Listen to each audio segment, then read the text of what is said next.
zitandukanye zirimo yitwa Oprah Hot Sunday, aho uyu akina n'uwitwa Irene Uwoya, uyu nawe yahoze ari umugore w'umukinnyi wa ruhago w'umunyarwanda witwa Ndikumana Hamadi benshi bitaye Katauti. Filime yitwa Dangerous Desire, Big Daddy. Izi ngizi ni zimwe mu zo Steven Kanumba yamenyekanyemo kandi zatumye akundwa na benshi ndetse aramamara hirya no hino ku isi. Uyu mukinnyi wa za filime ni umwe mu bashimishije abantu benshi mu bihe bitandukanye by'ubwamamare bwe kubera ubuhanga, uburanga bwe bwakundwaga n'abakobwa ndetse n'abagore benshi.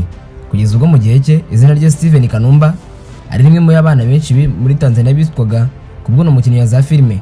Kanumba kandi ni numwe mu babaje abantu benshi cyane, kubabaza abantu mu bara udasanzwe kubw'urupfu rwatunguranye kandi rukaza mu gihe atararwaye, mbega bikaba ibintu byaje nta muntu umwe bitekerezaga. Ikaze mu kiganiro cyacu, ngo ikaze kuri YouTube channel yacu. Steven Charles Kanumba niyo mazina yahawe n'ababyeyi. Uyu yavutse ku itariki 8 z'ukwezi kwa mbere mu mwaka w'1984. Yavukiye ahitwa Shinyanga, ahanga ni mu gihugu cya Tanzania. Kanumba yari umuhererezi akanabucura mu muryango w'abana 4. Umuryango wari ugizwe n'abakobwa 3, akaza ari umuhungu wenyine urimo ndetse akaba nabucura. Yavukaga kuri se witwaga Mesha Kanumba, naho nyina akaba ari Flora Mutegoa. Amashuri abanza Steven yayigiye mu ishuri ribanza rya Gogoyi, maze yisumbuye ayiga ku ishuri rya seminari rya Modoi ahanga naho muri Shinyanga, maze icyiciro cya kabiri agikomeza mu ishuri seminari riherereye n'ubundi mu mujyi wa Dar es Salaam. Kanumba yakuze akunda gukina filime nk'uko yabitangaje kenshi mu biganiro agiye akora, ndetse ngo yumvaga agomba gukora uko ashoboye akikazana njyawe umukinnyi ukomeye kandi w'ikirangirire. Akiri mu mashuri yisumbuye Kanumba yakundaga n'umwuga cyane ndetse byari bimuri mu maraso, dore ko udutiyatire twinshi twagaragaragamo abana cyangwa se amarushanwa y'abana y'ibigo. Kanumba yabaga ari mu ba mbere batoranyijwe mu kuyategura, ndetse byazaga amarushanwa byose no mukinnyi yanabaga uwa mbere mu kubitsindira. Yamwigeze kugira ati, gukina filime ndabikunda cyane, nabikunze nyine umwana niga mu mashuri yisumbuye. Nakundaga abakinnyi ba filime mu gihugu cyacu ndetse no mahanga. Natangiye gukina filime ndi mu rusengero, abantu barabikunze cyane, ibyo byanteye umurego wo gukunda gukina filime, kandi urumva yuko ari ibintu natangiye nyine mutoya cyane. Akirangiza amashuri yisumbuye yahise akomereza amashuri ye yisumbuye muri Dar es Salaam, gusa ahita asaba ko no gukomeza kwiga kaminuza n'ibintu birimo kumutwara umwanya, kandi ashaka gukomeza cyane ibijyanye no gukina filime, dore ko ari byo yakundaga cyane. Kino gihe rero ntabwo Kanumba byamukundiye yuko akomeza kaminuza nubwo yari umuhanga, ahubwo yahise yinjira mu itsinda ryitwa Kaole Sana Group. Itsinda ryari rigizwe n'abakinnyi ba sinema batandukanye. Aba nabo babaga mu muryango witwaga Bagamoyo College of Arts, ishuri na n'uyu munsi rigikora muri Tanzania, ryigisha cyane ibijyanye n'ubugeni hamwe no kuzamura impano z'abantu batandukanye. Ahangaha niho Kanumba yatangiriye gukina filime mu bwoko bwa soap, maze atangira gukundwa. Kino gihe muri Tanzania ubwo yaratangiye kwamamara mu myaka za 2000, abantu batangiye kumukunda kandi akiri mutoya cyane. Mu mwaka wa 2006 Kanumba yaje guhura n'uwitwa Naz. Uyu mwaka akaba ari umuntu wo muri Nigeria ukora n'abakinnyi ba filime baho, maze n'umugabo aramukunda cyane anishimira impano ye. Maze kino gihe ku myaka 22 Naz yamuhuje n'abandi bantu bakomeye muri Nigeria, maze aba nabo nibatinda kwishimira impano ye, bahita bamushyira mu mishinga ya filime zabo kandi zikomeye zari zirimo zitegurwa. Ibi ngibi rero bikaba byarerekanwe yuko nubwo yamaye cyane ndetse akanakorwa muri Tanzania ku bwa filime nyinshi yagaragayemo, nyamara Kanumba gukina filime by'umwuga yabitangira mu gihugu cya Nigeria. Kino gihe bamaze gukina mu mishinga yabo yagaragaye muri filime zitandukanye zo muri Nigeria zirimo yitwa Dar to Lagos igice cya mbere ndetse n'icya kabiri. Ino filime yahurizagamo abakinnyi bakomeye cyane bo muri Nigeria ndetse no muri Tanzania, aho bano bakinnyi bari barimo na Steven Kanumba wari ukizamuka kandi akiri na mutoya cyane.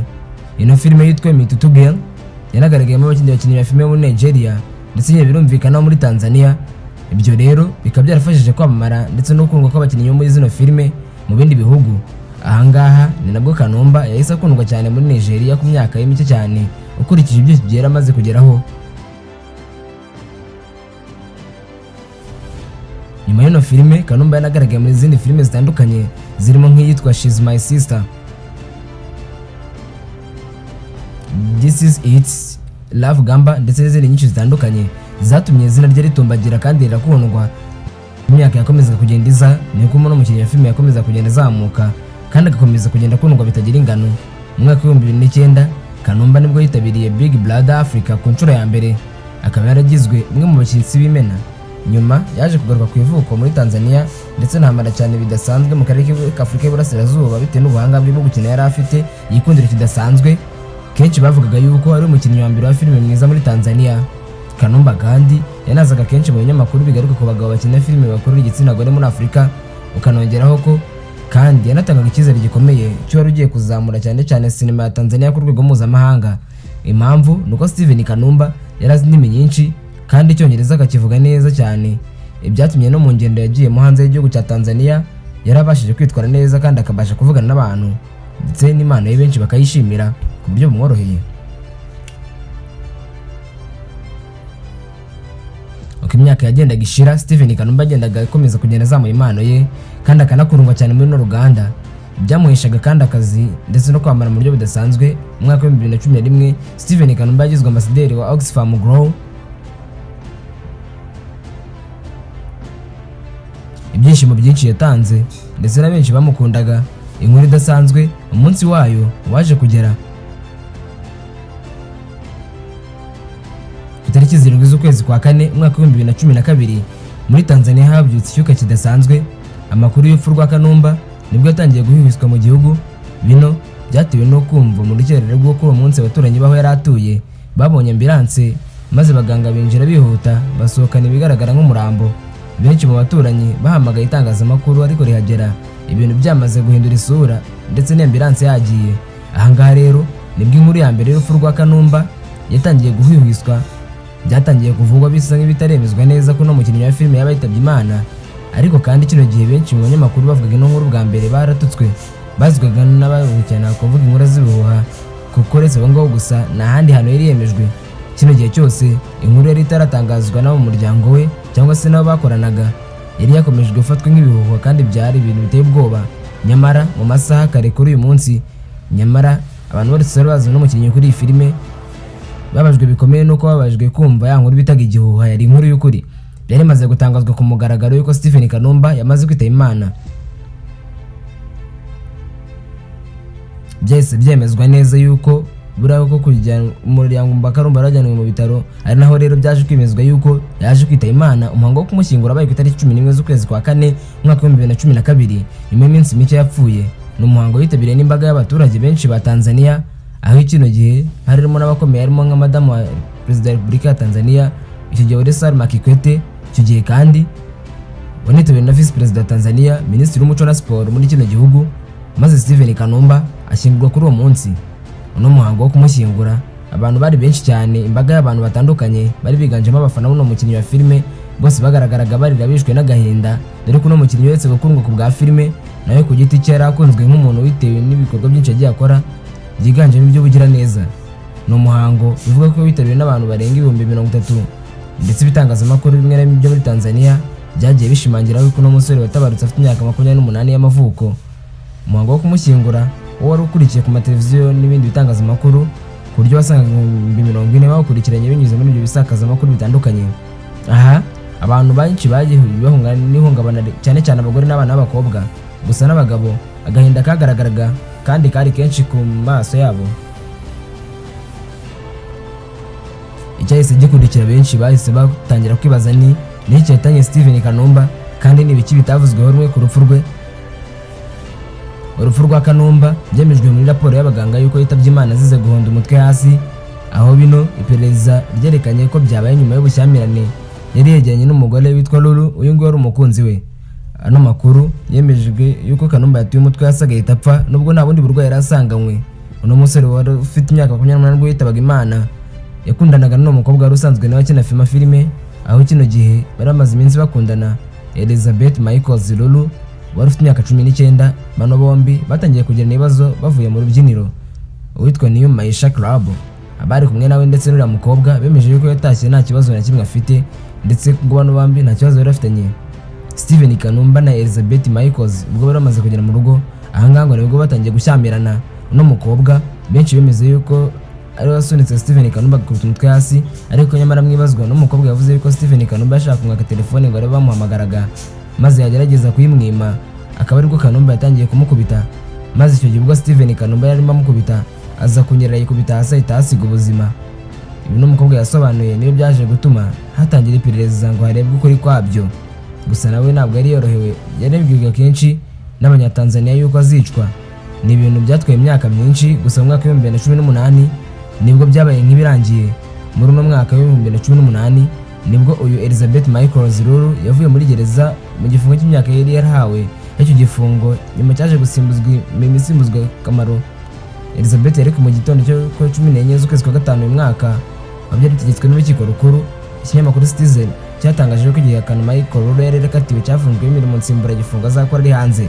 Wari umuvugizi w'urwego rw'igihugu ushinzwe amagereza za muri kino gihugu nemeje ifungurwa ry'uyu mukobwa. Yavuze yuko urukiko rwamurekuye nyuma y'amezi 7 yaramaze afunze. Ati ibintu by'igihano Michael yari yarahawe cyasimbujwe imirimo ifitiye igihugu akamaro. Ati ndashaka ko bisobanuka neza aracyari imfungwa, ariko igihano cyo cyahinduwe gukora imirimo azakorera hanze. Ushobora guhita wibaza uti ese ni gute Stephen Kanumba yapfuye mu mwaka wa 2012 ariko kandi Lulu agafungurwa mu mwaka wa 2018 kandi amaze gufungwa amezi 7 yonyine?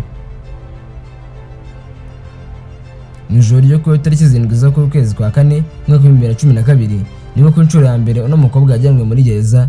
Icyo gihe akaba nyine yarashinjwaga icyaha cyo kwica Stephen Kanumba. Yafunzwe igihe kigera ku mwaka muri gereza ya Segere, maze nyuma aza gufungurwa by'agateganyo. Mwiburanisha ifunga ry'agateganyo urukiko rwisumbuye rwa Kisutu rwanzuye ko nta bimenyetso bishinzwe no mukobwa cyarashe kurikiranwe cyo kwica Stephen Kanumba, bityo no rukiko rutegeka yuko afungurwa by'agateganyo. Nyamara ariko umushinjacyaha bwajuriye no mwanzuro biza kwemezwa yuko runo rubanza ruburanishwa n'urukiko rukuru tariki 17 z'ukwezi kwa 11 umwaka wa 2017. Umucamanza mu rukiko rukuru witwa Samuel Manyika yasomye imyanzuro y'urubanza rwa Elizabeth Michael maze ashimangira yuko agomba gufunga imyaka 2, ndetse icyo gihe ahita asubizwa muri gereza. Imyanzuro y'urukiko rero ikaba yaragaragaje yuko no mukobwa ari wishinya kwigendera Stephen Kanumba. Icyo gihe wari umukunzi we, gusa nanone rwemeza yuko yamwishe ariko kandi atabigambiriye. Icyo gihe Elizabeth Michael yakatiwe igifungo cy'imyaka 2 muri gereza. Byari byiyongereye ko mwaka wa 2012 yari yafunzwe by'agateganyo, aho ubutabera bwakomeje gushakisha ibimenyetso n'umukobwa ari hanze. Mu buzima bwa Michael Zilulu nawe yagaragaje kwicuza ku bw'iryo joro, kandi akunze kenshi gutangaza ko nawe akumva inimba yatewe no kwitwa umwicanyi wo bahoze bakundana. Kugeza ubu abanyatanzania benshi ntabwo bakimusanisha cyane n'urupfu rwa Kanumba nka mbere, kuko mbere yo yatanafungwa yari yarabwiwe nabo ko azicwa, kuko nyine yafatwaga nk'umwicanyi mu maso yabo. Elizabeth Michael akaba yaraje gufungurwa mu mwaka wa 2018 nyuma y'inshuro ya kabiri yaramaze kugezwa muri gereza, aho kino gihe yaramaze amezi 7. Muri filime nyinshi Kanumba yakinnye harimo yitwa Penina, Cross Myself, A Point of No Return, The Lost Queens n'igice cya mbere cya kabiri, The Story and Will, Devil Kingdom yakiniwe muri Nigeria, ari nayo filime ya mbere nyuma yaraherutse gusohora, ndetse kandi yapfuye yitegurwa gusohorwa filime yindi nayo yagaragayemo yitwaga Nduwa Yangu. Nibiki byakurikiye nyuma y'urupfu rwa nyakwigendera. Urupfu rwa Stephen Kanumba rwabaye mu gihe yiteguraga kugaragara muri filime ya mbere yakinnye n'abanyamerika. Ibintu byababaje cyane bamukundaga. Ikimenyetso kandi cy'uburyo yapfuye ari mutoya cyane ugendeye ku myaka ye ndetse n'imishinga idasanzwe yari afite mu gihe kizaza. Stephen Kanumba kandi yanafatwa nk'umukinnyi wa mbere ukomeye muri Tanzania, birumvikana wanakorwaga kandi muri Nigeria ku bwa filime nyinshi yagaragayemo. Stephen Kanumba uretse n'ibyo bihugu n'abanyarwanda benshi baramukundaga, ku buryo n'umunsi yapfuyeho benshi mu banyarwanda bibuka ibyo bari barimo ndetse n'ibyo byari byifashe n'agahinda kenshi mu bagize. Ibikorwa byinshi yakoze kandi byamuheje ibihembo bitandukanye, birimo nk'ibyo yahawe mu mwaka wa 2008 byitwa Vinara Movie Awards, Minizif Film Festival Award, SFC Zanzibar International Films Festival, Babukuba Magazine n'ibindi byinshi yagiye ahabwa kubw'uruhare rwinshi, Best of Africa, Best Thrilling Movie, Best Actor, Best Steven n'ibindi bihembo byinshi byagaragaza ko azakomeza kuzirikanwa. Muri bino yahawe nyuma y'urupfu rwe harimo icyitwa Steps Entertainment Awards, aho kino gihembo yagihawe hashimwa uruhare yagize mu gutuma abana batoya cyane nabo batangira kwinjira muri sinema. Yanahawe kandi igihembo cya Promotion Awards, aho kino gihawe nk'umwe mu bagize uruhare mu kuzamura sinema ya Tanzania. Ibyo bihembo kandi yagiye ahabwa nyuma y'urupfu rwe bikaba byaragiye byakirwa n'umuryango we. Stephen Kanumba yitabye Imana ari ingaragu, nta mugore nta mwana yigeze asiga. Ngaho rero nguko amateka y'umukinnyi wa filime Stephen Kanumba, umwe mu bakunzwe cyane muri Tanzania ndetse no mu karere kose utibagiwe n'igihugu cya Nigeria. wakoze cyane gufata umwanya wose ukabana natwe muri kino kiganiro. Ibisanzwe wari kumwe nanjye Kwihangana Elsa Leponse.